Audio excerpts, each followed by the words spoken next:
Si j'ajoute un produit sur ma boutique WooCommerce, l'interface ressemble à ça. Et si vous avez déjà ajouté des produits sur une boutique, eh bien vous pouvez voir que ça ne ressemble pas du tout à l'interface habituelle. C'est beaucoup plus épuré, on a moins d'informations et c'est divisé dans plusieurs onglets. Dans cette vidéo, je vais donc vous présenter cette nouvelle interface, vous expliquer comment elle fonctionne et comment vous pouvez l'utiliser dès aujourd'hui. Mais juste avant de commencer, je vous invite à télécharger gratuitement la checklist WooCommerce en cliquant sur le premier lien en description. C'est un document dans lequel je vous ai regroupé toutes les étapes pour créer une boutique professionnelle et faire vos premières ventes rapidement. En plus de ça, il y a des ressources vidéo et c'est totalement gratuit. Donc je vous conseille de cliquer sur le premier lien en description pour l'obtenir dès maintenant. Donc quand on est sur la nouvelle interface, vous voyez qu'on a moins d'informations que d'habitude. On n'est pas inondé avec plein d'onglets différents. Ici, on a un processus à suivre étape par étape qui est plus intuitif. Le design, il fait quand même assez ancien, notamment les champs des formulaires. Ils auraient pu ajouter des effets d'ombrage ou arrondir un peu les bords.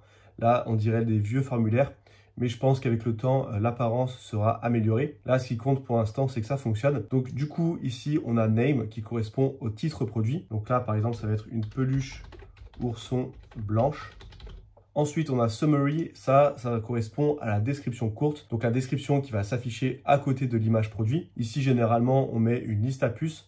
Là, vous voyez qu'on n'a pas l'option pour mettre une liste à puces. Je pense que ça viendra dans le futur. Sinon, vous pouvez faire Alt 7 pour avoir comme ça un petit point qui s'affiche et mettre des arguments, par exemple, fabrication en France et 100% coton, par exemple. Ensuite, on a le prix catalogue, donc 19,90 et on peut mettre un prix promo. Là, ça m'a mis 1990. Voilà, je remets. Et ici, un prix promo, par exemple, 15,90. Donc ça ne change pas. Et vous voyez que là, on nous dit qu'on aura plus de réglages dans l'onglet tarification. On pourra notamment planifier la promo, mais on ne peut pas le faire directement ici. Ensuite, si je descends un petit peu, on a l'onglet description. Donc là, c'est la description longue. Et ça, c'est le changement principal avec cette nouvelle interface. C'est que lorsqu'on ajoute une description, on arrive sur le constructeur de blocs Gutenberg. Ça veut dire qu'on est beaucoup plus libre dans la création de la description. Avant, on pouvait ajouter que du texte. Il existait des astuces, notamment d'ajouter un code PHP pour pouvoir activer l'éditeur de blocs Gutenberg.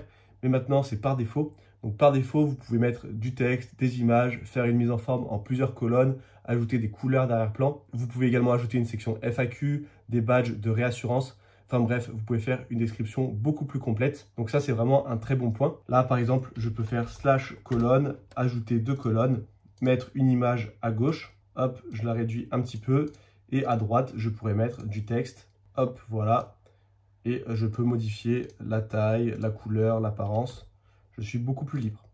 Donc là, je fais terminer. Et là, vous voyez que la description ne s'est pas ajoutée. C'est un petit bug qu'il y a de temps en temps, vu que c'est encore une version bêta. C'est-à-dire que ce n'est pas la version définitive. Il y a encore des bugs.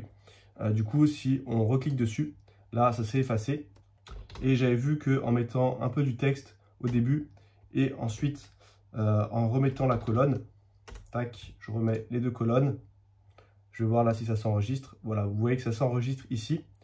Et si je refais ici le test, du coup maintenant je peux mettre mon image, je remets mon texte et je fais terminer.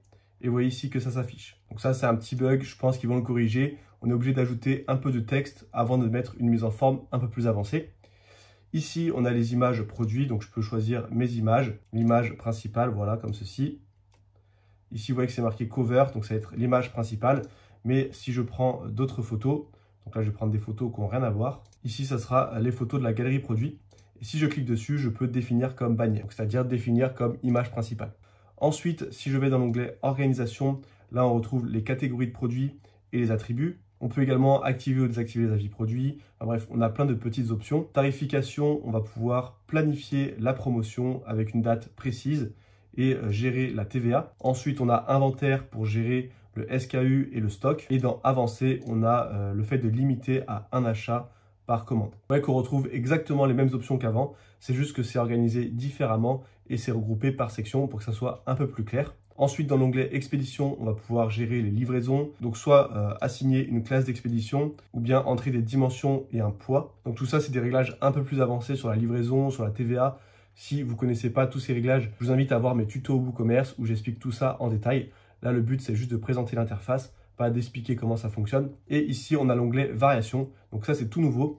Il y a quelques mois, cette interface était déjà disponible, mais on pouvait uniquement faire des produits simples. Maintenant, on peut faire des produits variables. Du coup, si je clique ici, je peux ajouter mes variations, par exemple plusieurs couleurs ou plusieurs tailles. Si je clique sur couleur, ici, je vais pouvoir ajouter mes variations qui s'ajoutent automatiquement et sélectionner celles que je veux. Et je peux également créer un nouvel attribut, par exemple un attribut de taille. Ça ne change pas.